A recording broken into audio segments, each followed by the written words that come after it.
Alright, well, welcome back. We return to the Captain's Auction, Pinball Auction of October 15, 2022, and we have a special treat here coming up. We have the complete set of Atari production pinball machines. We start out with this Superman, easily the most popular Atari pinball machine for lots of great reasons. Perfect mirrored back glass art, which captures the theme, as well as a great playfield layout. The 1, 2, 3, 4 with the offsets and the top, always a great start to the ball, and then having to complete and spell out the Superman, the great sounds of this game, just tremendous package all the way around. The quality of the artwork starts in the back glass and it continues throughout the plastics, smart enough to make the plastics carry over the art, throughout the Fortress of Solitude lane. Just amazing. Great work done on this game. Classic artwork in the comic era that befits the Superman comics, and so just a tremendous piece of work. And I just want to play this game, but we don't have time for that. Anyway, so that's Superman. And then we have the entire run of the Atari machines that preceded in production. Airborne Avenger for Steve Ritchie's game. Just going to take a look at the back glass and some of the great playfield art. That is always a trademark of the Atari pinball machines. All of Atari always had great art, great cabinets. Space Riders, the awesome mirrored back glass, just amazing look to this game. I remembered each and every one of these Atari pinball machines coming out when I was in the bowling alley. It was always fun to see a new wide-body Atari come out. A lot of people don't realize that Atari was quite the innovator in pinball machines. They were quite early in the solid-state pinball derby. We're going to see that in just a minute. Here's Middle Earth. You see the great dinosaur theme, another very memorable design, great playfield art, and the famous offset flippers. Time 2000, the kind of more symbolic back glass, which was very kind of cool too. Very kind of influential on me as a kid looking at this game. You see the artwork of this playfield as well. Just a beautiful game. And the double sets of flippers. And the very first Atari pinball machine, one of the very first solid-state machines of all. The Atarians had some very innovative features about it. Instead of having conventional rollovers, they had, it was beneath the playfield. So it was very cool in this layout. This is a relatively rare pinball machine. Not a lot of survivors of Atarians that I have seen out there in the wild. And, of course, to top it off, here is Hercules. Fully working Hercules. Just a treat to see this game and do what it's supposed to do. And here, for scale, is what Hercules looks like next to the wide-body pinball machines that are there. So with this pullback shot, you're going to see the entire Atari lineup in order. And I can't resist. I know I'm not supposed to be playing these games, but it's cool when you can actually see a Hercules do what it's supposed to do, because they often don't, and that is definitely a bummer. I'm going to see it and make the plunger shot. Oh, I can't play with one hand though, but it's great. Too much fun. So that is the Hercules. I'll finish this after the video is done.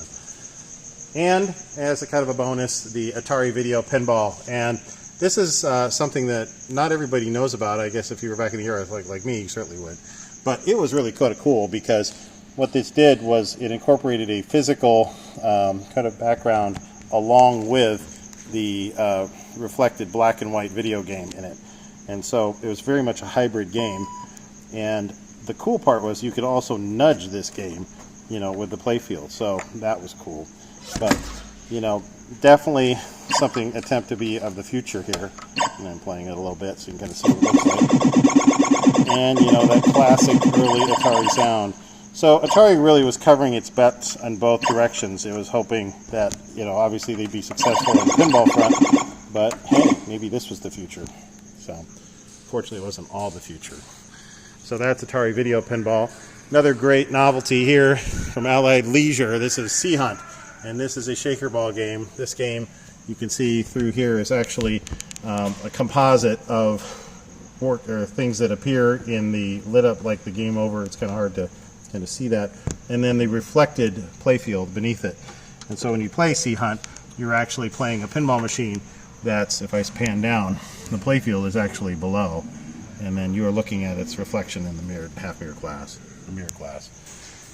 2 cocktail games. This is cool. This is a Night Movers, and this was from International Concepts. It's a cool game to have here as well. And I'm going to see if we can get the sound on this, but yeah, there we go. I don't know. If you're of a certain age, I tilted it because I hit the corn door, but there you go. You just can't beat this. We're just going to leave this on in the background because we know YouTube can't give us a strike for this music. All right. As the music goes on, Allied Star Shooter, another cocktail pinball machine. 3 Zizzles, so you can pick up a Zizzle. The two of the home games that Bally made. The home market was definitely something that Bally wanted to achieve some penetration into, and they did. So they made a couple of home games. The Fireball game definitely adapted Christensen's art, but they're very different and simplified playfield layout, but still using that same kind of trademark artwork. And the Captain Fantastic, which has a completely different art package than the commercial game that we saw to start off this entire series of videos. You can see it. It's quite the wild game, actually, in terms of the playfield art. Pretty cool game.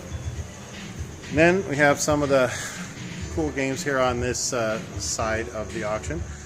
This is a Bally Popeye Saves the Earth, and it has a very dimensional kind of set of playfield features and toys.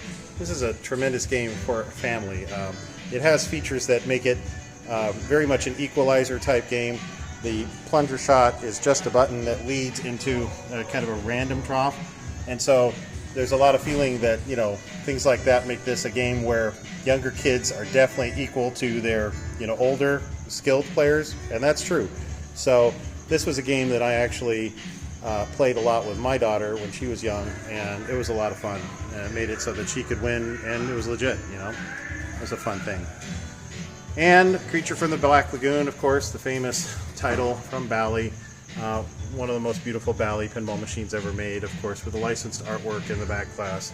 And this is a beautiful creature. You're going to kind of take a look at some of the playfield ramps and features and artwork here as we scroll down. Obviously, so much said and discussed about this game. I won't dwell on it, but this is a nice piece to have here in this auction. We have a Slugfest. This is the kind of full DMD back game. This one's a nice one. It's actually got the card dispenser, so you can still actually win cards out of the game. So that is cool. It's the most kind of modern baseball game that has the DMD. NBA Fastbreak. This is got the back box basket shooting that goes on. You can see the flipper in the back box makes a shot into the basket. So a cool feature. And on the playfield, a lot of great features and art. You see the players there. A little bit of glare is coming. Let me see if I can tilt off a little bit and see that better. Kind of look down at the details of this game. And NBA Fastbreak, it's a fun basketball themed game. Definitely for the whole family on that. And Street Fighter 2, Capcom game, licensed game from Gottlieb. And you're going to see the greatest pinball ever, says Chris Campbell. You can quote him. I thought it was barbed wire, but he says it's Street Fighter 2. So there you go. It shows you. Wow. That's Street Fighter right there. Wow, that's amazing, Chris. You actually completed the rule set. Well, we're waiting for the. Well, there you go. We're going to see if we get a shot of the high scores here in a second here. Oh, there it is. There it is. CDC, the master. The master. So there it is. What more can you say? And this is great. We kind of have another sports-themed game here. This is Gottlieb's Big Hurt. Frank Thomas's Big Hurt, to be specific. It's got the kind of famous baseball glove target to shoot for, which I think is a cool feature. Another great kind of family game.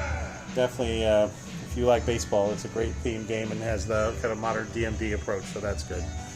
Not modern now, but modern at the time. Bugs Bunny's Birthday Ball. This is a game that, again, these kind of have a number of family titles in this series up here, and that's fun to see. Another game with a very, very kind of unusual playfield layout, but just tremendous licensed art. You can see that the backglass, this was a collaboration between Python Angelo and John Yusi, and they just love these characters and did an amazing job capturing this on the translite back there. Beautiful, beautiful work. We got some glare, going to tilt up. This game has one of the most unusual playfield layouts ever built, and it has a reverse Tweety's slide shot. The ball actually comes down to the bottom, and then you shoot it up and around the Tweety slide, and it comes back down to the bottom of the playfield. The birthday theme also has a lot of equalizer features, in much the same way that the Popeye game has a lot of features that kind of help young players have a chance against more experienced pinball players that are older. This game does that too. And of course, all the voice call-outs that you'd expect with this title. And we wrap up this side of the auction with Data East's very first pinball machine, Laser War. This game was the first game with stereo in it, and as 2.1 actually sound, if I recall, in this game. This is a particularly nice Laser War. I think it's just a nice example of the game. It's often found in kind of not so nice condition, so it's cool to see where Data East began, which was obviously another step forward for Gary Stern as he was progressing in his pinball career, obviously to be the legend that he is today.